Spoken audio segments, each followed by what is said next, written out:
Hello and welcome to Angel's Costumes Behind the Seams. I'm Jeremy Angel. I'm Jonathan Lipman. And I'm Richard Green. This interview today is my interview with Annie Hardinge. Following on from Matt Lucas, who said very nice things about her, and why not, we thought it would be a good idea to get Annie as well. So this is Annie's interview. I think it's amazing if you look at the bio and also look at the IMDb page. I don't think I personally realised just how many British TV comedies Annie had worked on and productions. Some of the productions, it's just incredible what she's worked on. She's often considered to be the go-to person when it comes to creating character costume via narrative.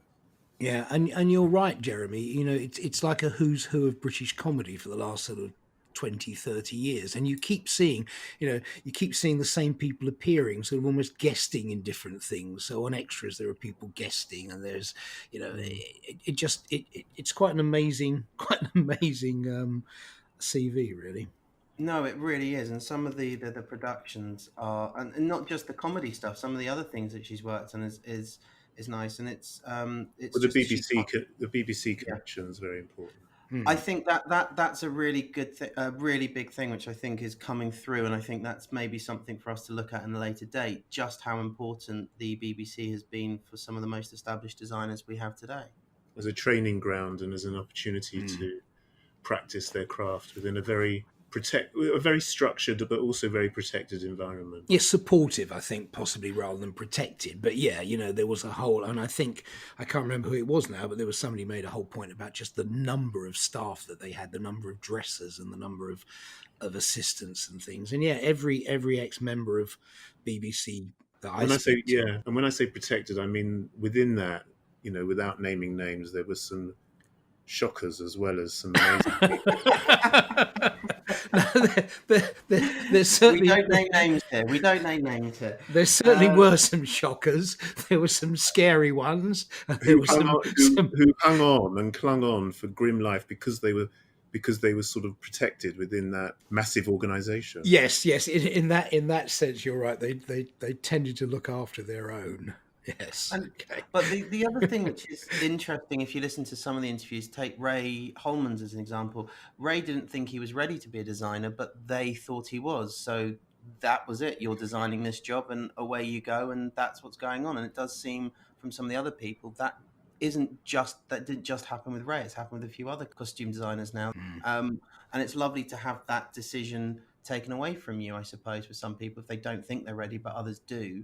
The decision's been made for you and you're being dropped in with both feet and away you go, sir. Yeah. I know we made the comment, the queen of British TV comedy costume and the sheer volume of what she's actually worked on. Yeah. But there is a point that when you get those sort of projects, the recognition that's seen outside of the industry for some of those projects is unfortunately probably not what it deserves to be for someone like Annie. Well, I think probably it's the Cinderella within the industry. I think outside the industry, the people who actually watch these things, love Blackadder, love extras, love the Fast Show, love, I need to, keep going on and on and on. Matt Lucas and David Walliams' work. It's appreciated by the public. I think that within the industry, somehow it is the sort of poor relation. It's not recognised as an incredible body of work. Annie's done 40 years of consistently good, realistic costume. Mixture of TV with characters, yeah. Yeah, but because it's comedy, inverted commas, somehow it's not the same as serious drama. Well, actually, as we all know, comedy starts from a serious position and then, makes it extreme, but the costumes aren't always extreme. They're very believable. The work she did on the Blackadder series, incredibly detailed. Even something like the IT crowd. She built. I mean, but I suppose the only parallel you've got if you move away from the medium of TV and go into film is the superhero films. For years, no one recognised a superhero film as being worth a nomination, and finally, Black Panther broke any of that mold when it won for best costume, rightly so. But apart from special effects, maybe they never got recognised. And maybe this is actually it's a far larger conversation that TV comedy is ignored when it comes to recognition for the working costume. And that's aside from anything else with costume. I agree. I mean, if I don't know whether people do collect autographs anymore, but if Annie Hardinge had an autograph book, and every single person who she'd worked with had signed it, it would be worth a fortune.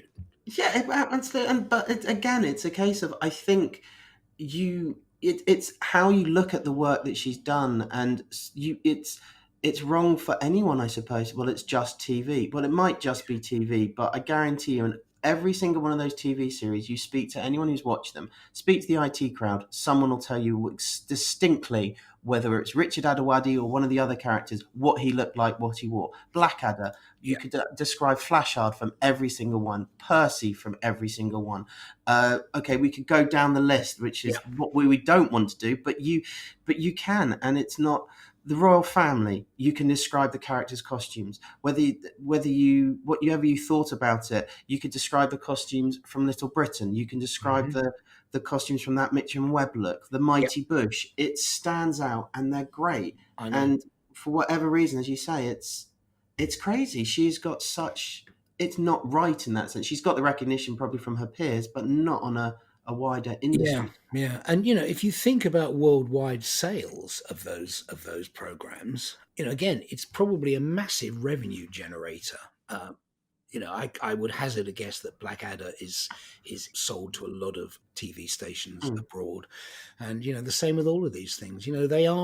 They are important pieces of work, I think, and no less so because it happens to have a laugh attached. No, exactly. And I think whether people take this the wrong way or the right way, Annie, if you meet Annie and when you listen to the interview, Annie is not one for, if the right phrase is, navel gazing. She's not going to look back at what she's done and go, I did that, wasn't I great? And nor would she, because that's not the sort of personality she is.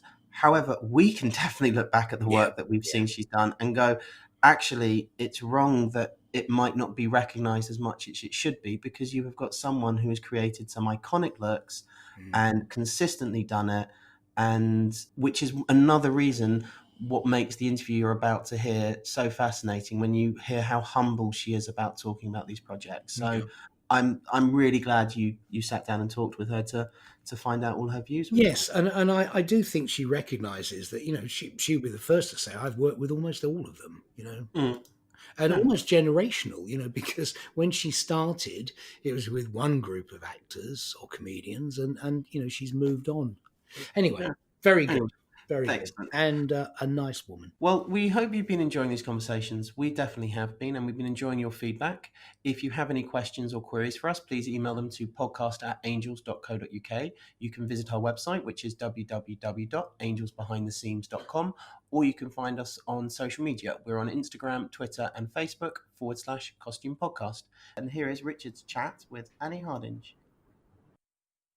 Hello, my name's Richard Green, Production Director of Angels, and today I'm delighted to be talking to Annie Hardinge, best described possibly, and I've just made this up, as the Queen of Comedy Costume. Annie, hello. Hello. Hi, Richard. How are you? Well, I'm fine, apart from the fact I should explain that it's taken us about 45 minutes to actually get connected so we can record this.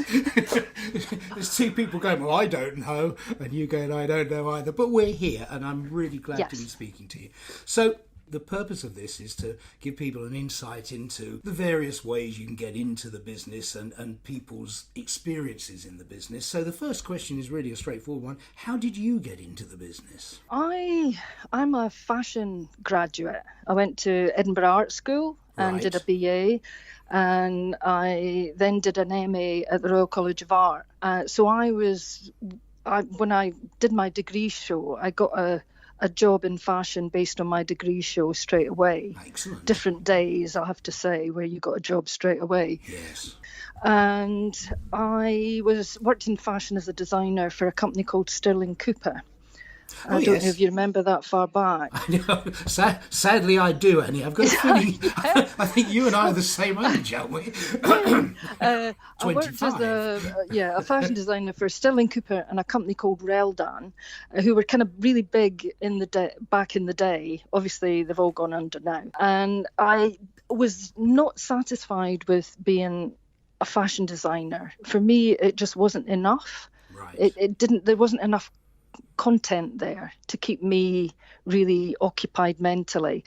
So I bumped into a friend one day who'd come down from Edinburgh, and she said, "Oh, there's someone's died at the BBC." She said, I must explain, in those days, to get into the BBC, it was dead men's shoes. Yes. Someone had to literally die or retire to get into that, to get into the Beeb at that time. Yeah. So she said, "Why don't you get in touch with personnel and just offer up, just see if there's any job?" Because obviously in those days, when a designer left or died, they would make up an assistant to be a designer. So there was a kind of pecking order. So that would leave an assistant costume designer vacancy. So anyway, I just happened to get in touch with them at the right time, and went for an interview and got a job as a costume assistant. This was now, 1980. And this was in those golden days, wasn't it? When the golden days where there were 50 or 60 staff or whatever it was. Yeah. Oh, it was 80 costume designers and about 80 assistants. And hundreds of dressers. I just sort of became, you were given a freelance, you became almost like a 3-month contract, got a 3-month contract, and it was extended and got taken on permanently after a year. And then I think I was a costume assistant for about 2.5 years, and then moved up to costume designer quite quickly. Because I took to it like a duck to water. I mean, compare the fact that you were so involved in a production, from reading the script to working with director, working with team, it just appealed to me. It was second nature. And it was a perfect fit for you, wasn't it? It was perfect. The fact that it was not a 9-to-5 job, I found that very difficult, having to work in a 9-to-5 environment, whereas we work as and, it yourself, we work as and when suits us, really, as far as prep's concerned. And it's exciting because you never know what each day is going to bring. We're problem solvers. Things get thrown at us and we have to solve the problems. So I was lucky. I was made up to costume designer. The first thing I did was Doctor Who, Vengeance on Varos. Ah, right. And which Doctor was that? That was Colin. Right. Colin. Baker. Yeah. Colin Baker. Mm-hmm. Yeah. And lovely man. And so that was my introduction to costume design, was doing that. And my second job was Blackadder. So I was kind of thrown in the deep end. That was that Martin Shardlow?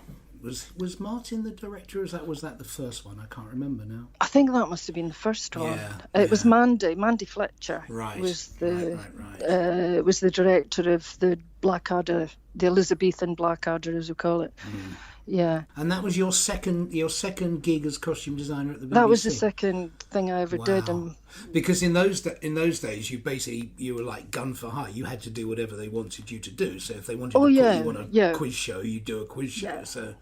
We didn't have a choice in those days. We were allocated to a production. It was before Producer's Choice, where producers direct. No one had a choice. You were given whoever was next on the rota.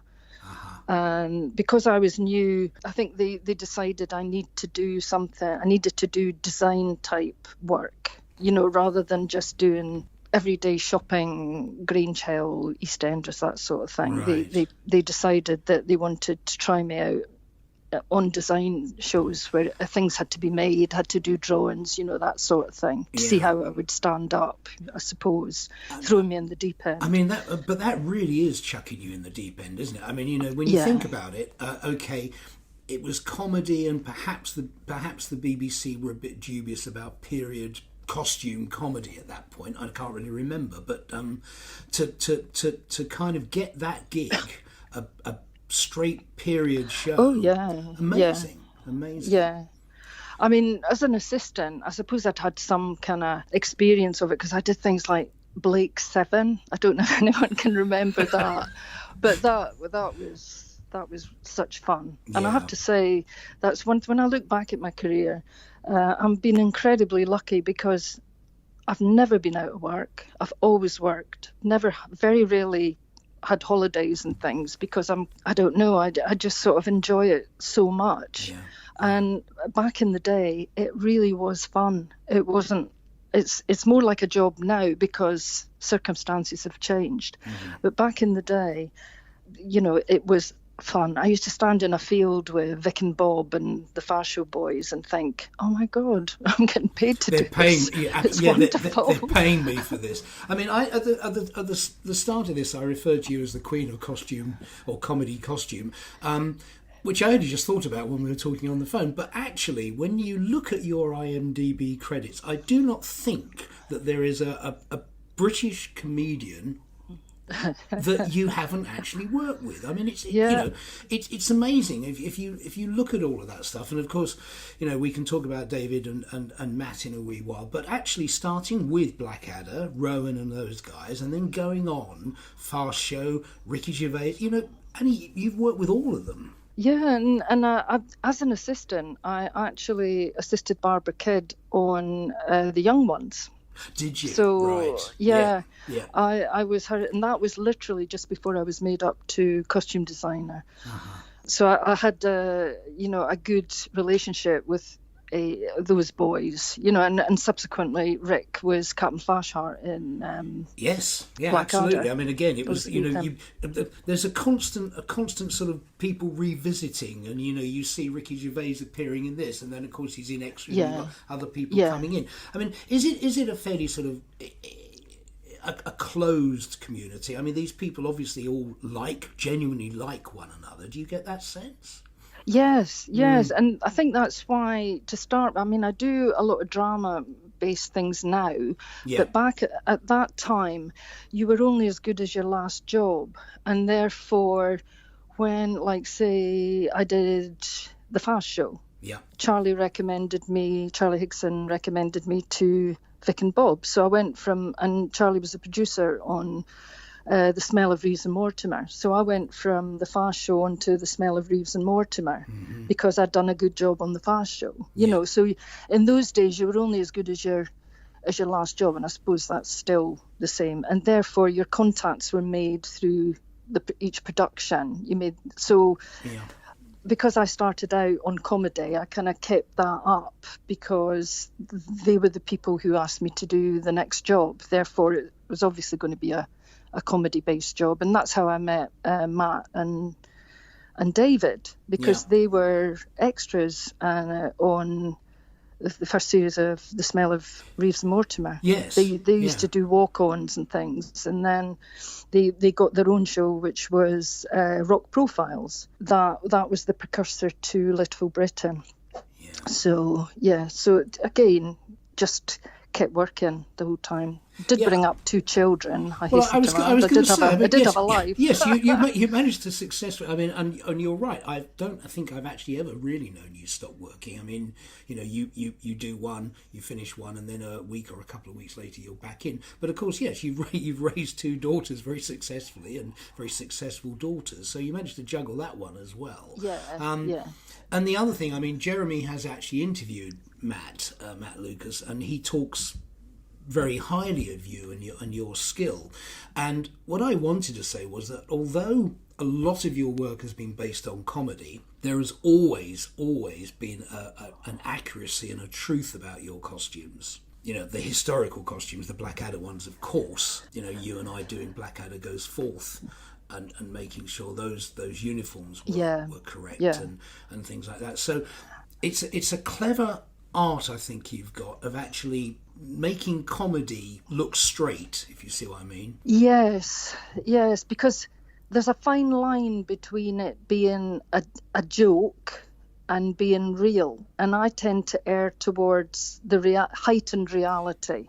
I don't like to go into what we used to call cod costume unless it's required, unless the script requires a cod costume. But I tend to do a little sort of heightened reality, so I take the real thing and then just lift it slightly through colour or decoration or shape, depending again what's required from the script and what the writer stroke director stroke artist want. Yeah. So you're working as part of a team, trying to keep everybody happy. But the heightened reality area is somewhere I feel very comfortable. I like that kind of work. Yes, and and again, Matt makes the point that sometimes he and David will have ideas about the costume, and other times it's your concept that comes through. But you always give them what they need. Yeah.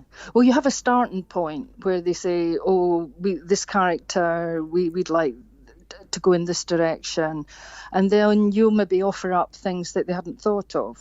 That they light the spark. And then you come up with ideas that fulfill what's in there. They might not know exactly what they want in their mind's eye, but you come up with options, and suddenly they go, "That's it. That's what I want." Yeah. Yeah. So you have to come up with the ideas. And for period costume, I think most designers who are good at what they do, they look at the reference books, and I used to work for a lovely costume designer when I was an assistant called Janet Tharby. Oh, yes. Yeah. And Janet always used to say, look, do your research, know all there is to know, then put it away.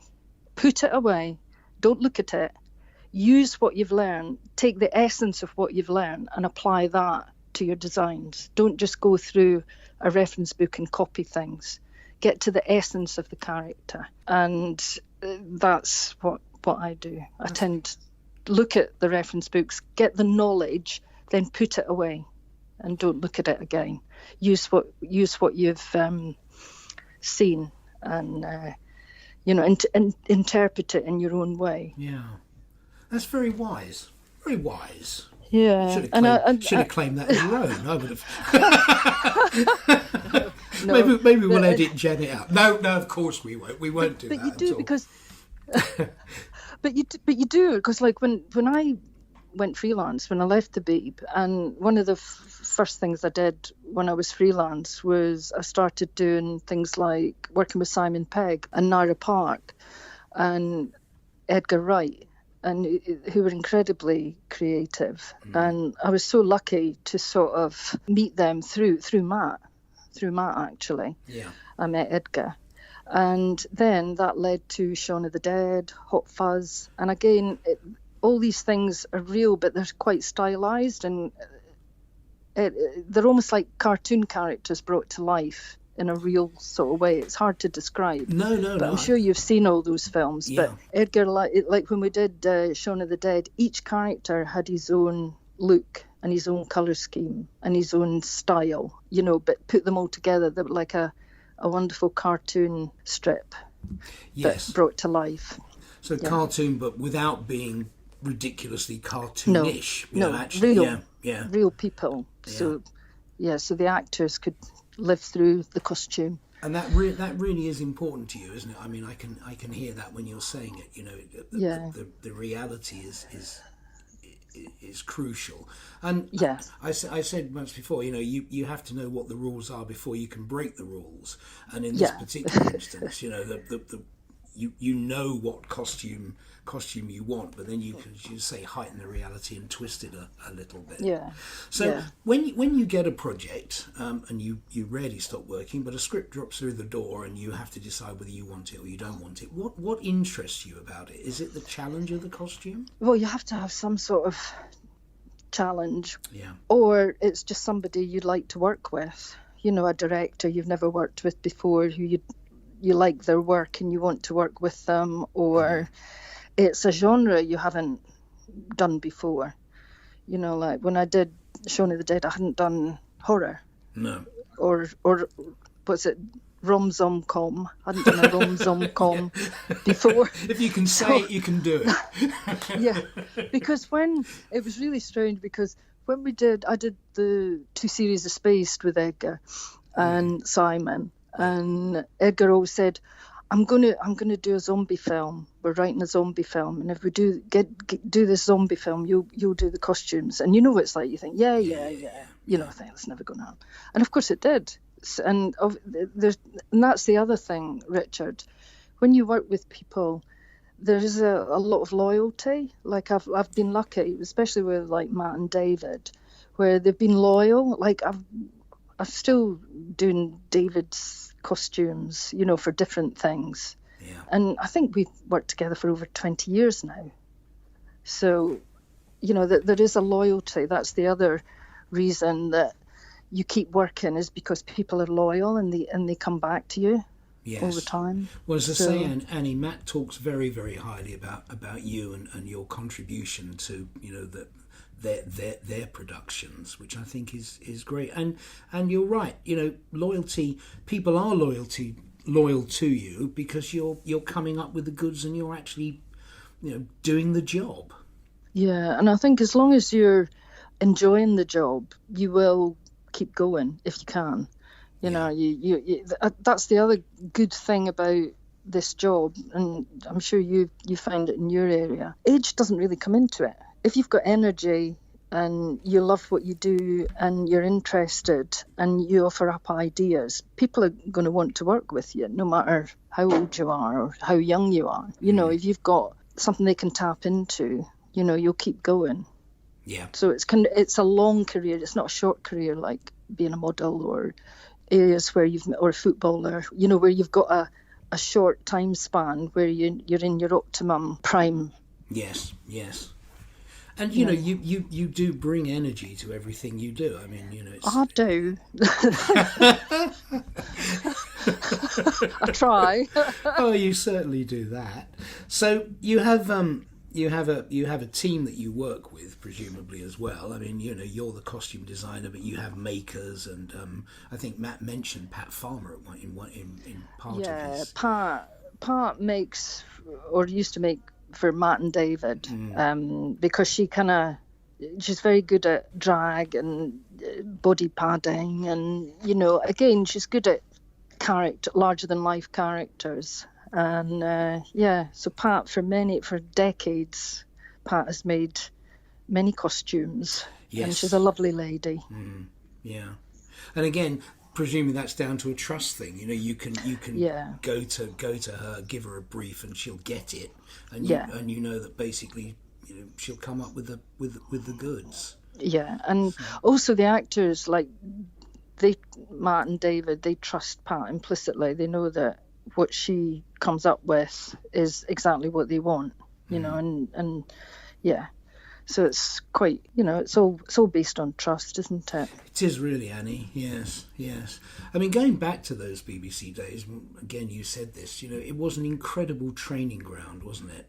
That very much so. Kick you straight in as an assistant and kind of then let you get on with it and encourage you. And one of the things we're trying to do with this is, because that whole thing has gone now, it is important that people coming into the business get trained and learn the right things to do and the rules.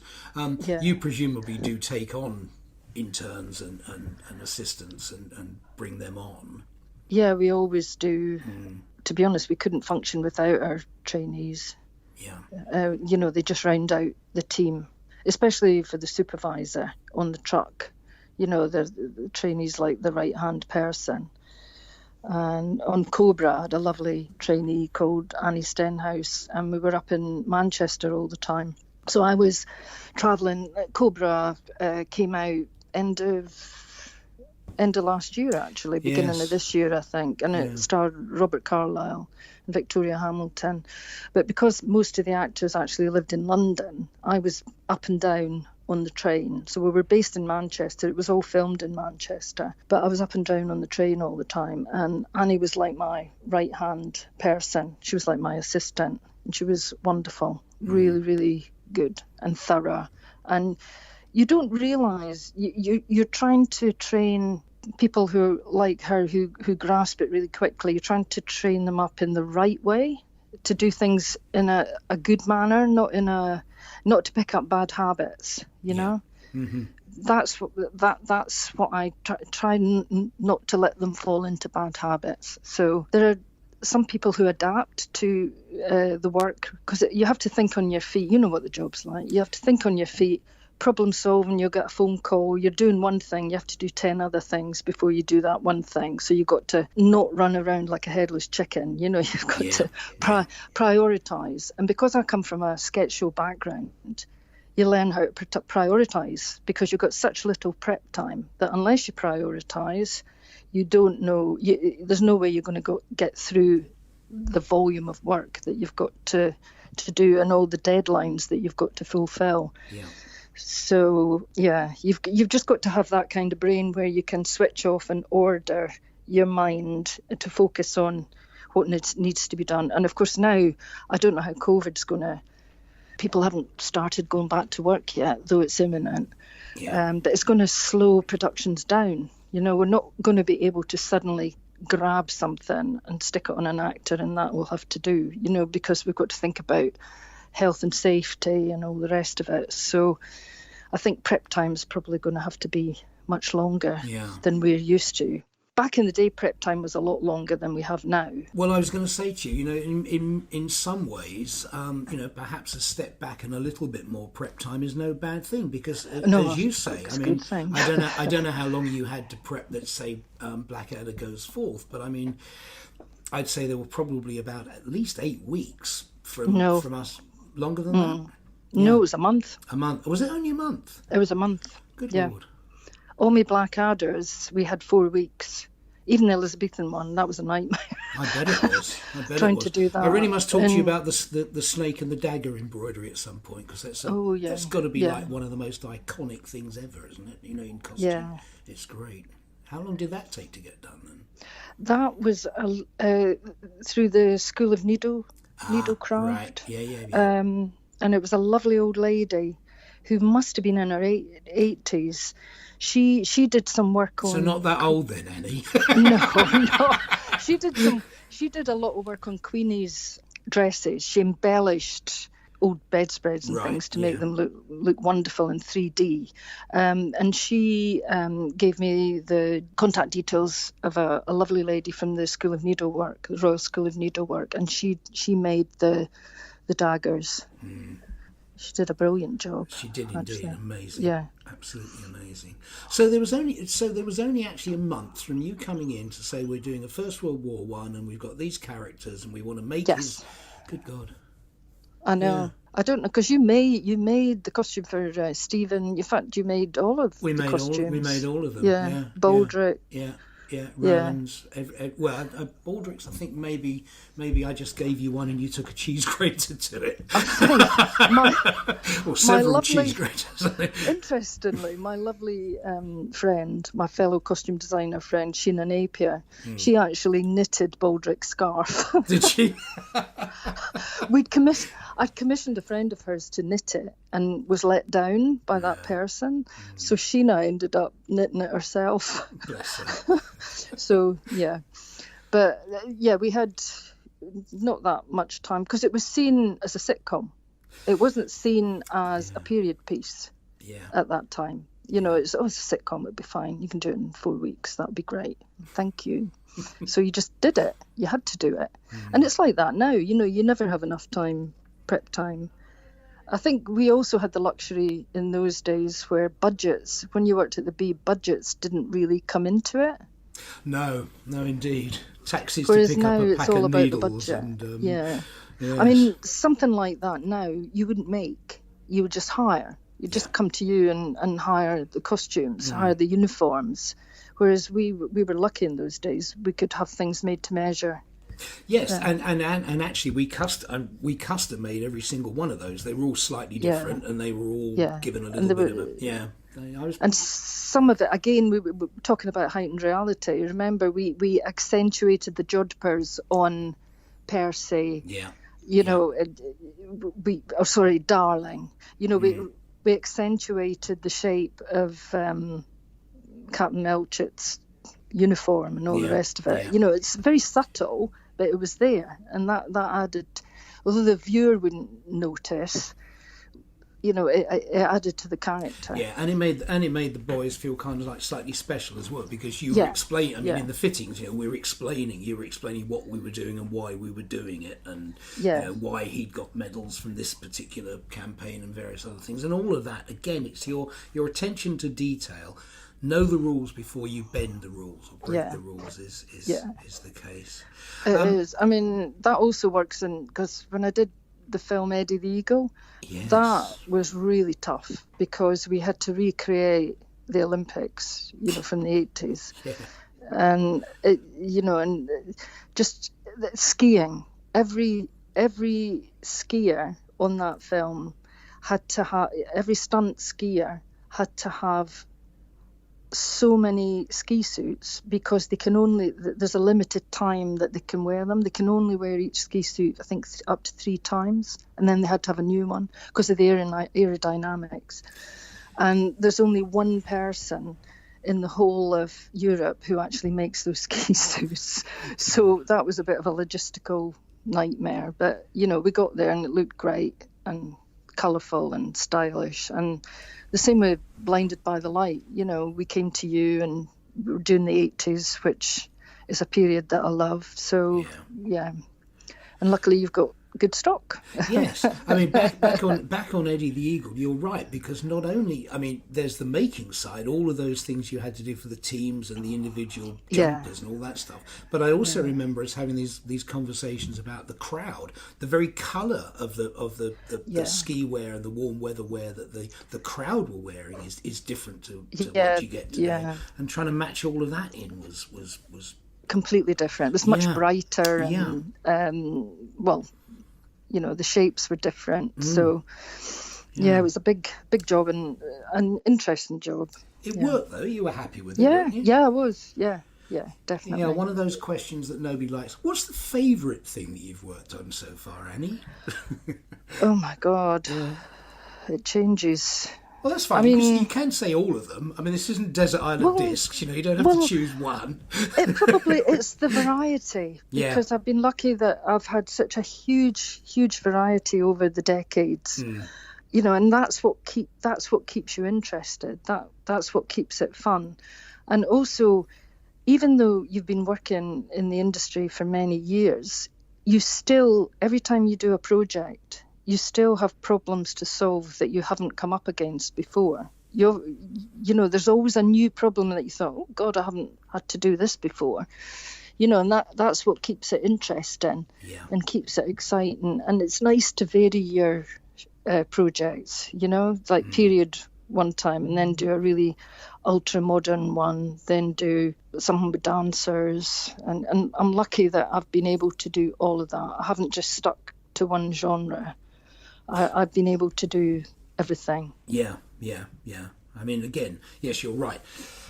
Perhaps I was slightly unkind about the Queen of Comedy costume. You've done an awful lot of that stuff, and I think that's an amazing body of work, And comics notoriously, I remember when I first started fitting various comics and they weren't being funny, and I was thinking, well, they're not being paid to be funny while they're standing there having a uniform put on them. But you obviously have a great rapport with no end of these, and as I say, it's the cream of certainly British comedy. It's amazing. Most comedians are quite quiet. Yes. They like their own space. They like to, and they're quite thoughtful about the characters, so they like you to give them space to think, not to expect them to perform, because that's the last thing you want to do. But also to be on their wavelength and have fun, when the appropriate time. So if somebody listening to this thinks, my God, I'd love to work with these people, and I'd love to be the next designer of a Blackadder show or whatever, what piece of advice do you think is the best one to give somebody? Oh God, just keep an open. Janet Tharby's advice. Well, exactly, and also to keep an open mind, be receptive to the people you're working with, and use your intuition. I've always been a very intuitive designer. I'm an intuitive person, therefore I use that intuition in my work. Where you're creating a character, and it's how it feels, how you feel about that character, and also how the actor feels when he puts that costume on. if he doesn't feel right, obviously you have to start again, or you have to go in a slightly different direction. You can't force your work onto people. So it's a kind of, as I said before, it's a team effort. I mean, there were, I think we could probably name them, but we won't. There were certain grand dames of the BBC that would just kind of almost steamroller over people. You know, I don't care whether you like this, Robert Hardy, you're wearing it. I don't think you'd last very long now if you behaved like that. Actually, you have to be a team player. You have to listen to people. You have to work with people rather than against them. Same with any job. You have to be part of a team now. Well, it's been a great time talking to you, despite the sort of hiccup at the beginning when we couldn't even connect. But thank you so much for your time. Oh, thank you, Richard. Thank you for asking me. It's been a pleasure. You're very welcome. And I will see you, because you never stop working, as soon as we can all start working again. Well, actually, I've got a new project I need to come and talk to you about. Well, fine. Well, how many times have you heard me say that over the years, eh? Yeah, but you know you're always welcome. And in the meantime, get back to that allotment. And, and you take care of yourself. All right. And you, Richard. Right. Thank you. Yeah. Thanks very Lots much. of love, Annie. And you. Take care. Bye. Bye. Bye-bye. That was Richard's conversation with Annie. That was a fascinating trip. And I think, again, as I said at the beginning, every time you suddenly remembered something, Richard, it was another TV program. We're like, oh, was that Annie too? Okay. Well, I know. I mean, I was flicking through it. You know, Mighty Boosh, Mitchell and Webb look, Little Britain, of course. But it's extras. It's just like it goes on forever, doesn't it? It's as if all independent comedy writers, producers sit around a table and they cherry pick the best practitioners and artists to work, and it's like always, right, we'll go for Annie, we'll get Annie. I wonder if a job that has happened that Annie hasn't done is because she wasn't available. That's possible. The other thing which I got from that, aside from all of that, is she is right when she says it. She does do very different styles and themes: the horrors, the modern day, the contemporary, the period. It's never, comedy might be the thing that runs through it all, but they're all different periods and different genres, which is another thing that's impressive. I really enjoyed it, Richard. I really did, and it was great. Yeah, very interesting. Yeah. The next interview that we are going to be releasing is Jonathan's interview with Rob Jones. Back to Theatreland. Back to Theatreland, indeed. And a designer, again, I will probably say, that Richard and I don't work with. So no, I'm looking forward to hearing this one. Rob's been around quite a while. He's a highly successful theatre designer.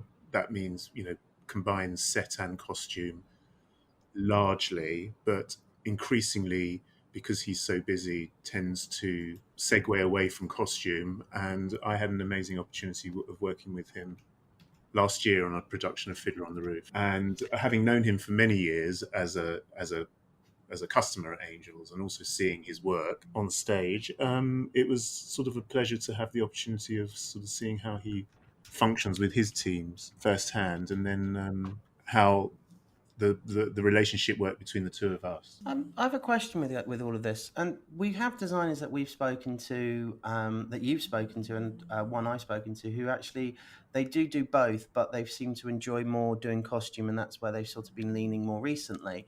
Are there designers out there that do both, and actually it goes the other way, and actually they think, I don't really want to do the costume anymore, and they become much more ingrained in the set world? Or is it mostly normally the other way? Does that make sense? There is often, I think they would always say that they love both, because that's the reason why they came into the profession in the first place. But there's no question that the process of costume design is a much longer process than the process of set design. Is it? I suppose it is, but I mean, I'm thinking the actual construction, the physical construction. That's done by somebody else. I know that costume making is done by somebody else, but the actual psychology and process of working with performers throughout the rehearsal process, depending on the size of the production and the budget, I would say that then to do costume makes the job very complex. Right. It's just fascinating. I mean, it's fascinating to me because you don't ever get that many other departments, with the exception of hair and makeup, when you sometimes get people who do both, and well, they do both.